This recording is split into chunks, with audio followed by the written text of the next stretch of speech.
welcoming you back to the desk of Caddicarus. Join us as we partake into a new installment of Current Quickies.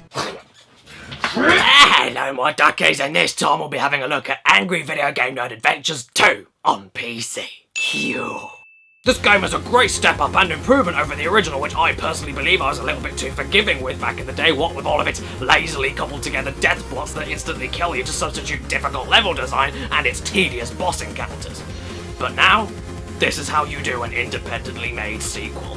But before I begin, I will say that I was given a review copy for this game. It won't change my opinions of it at all, but I thought I'd just let you all know before I talked about it. But what else can I say about it? Well...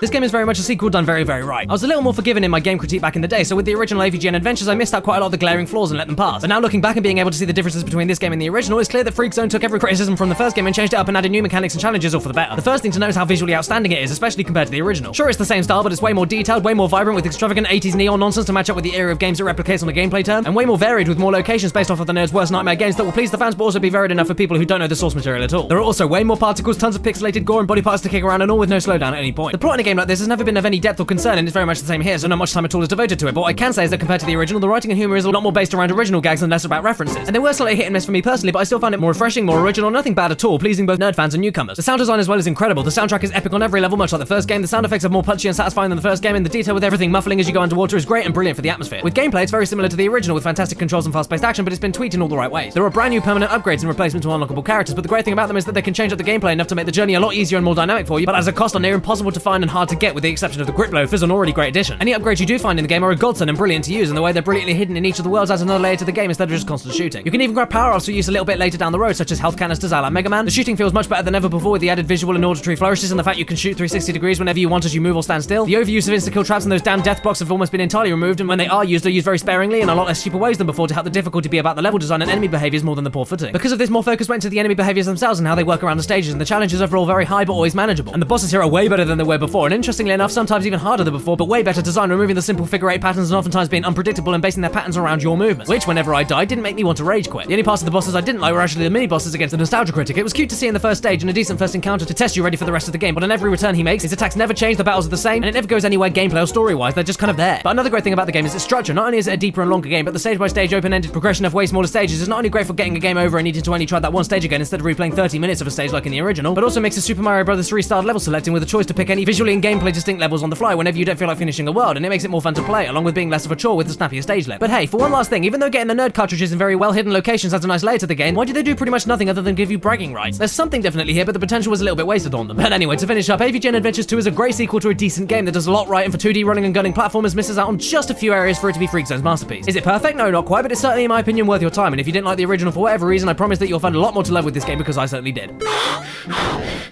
That's all I'm giving this game an 8 out of fucking 10. Q.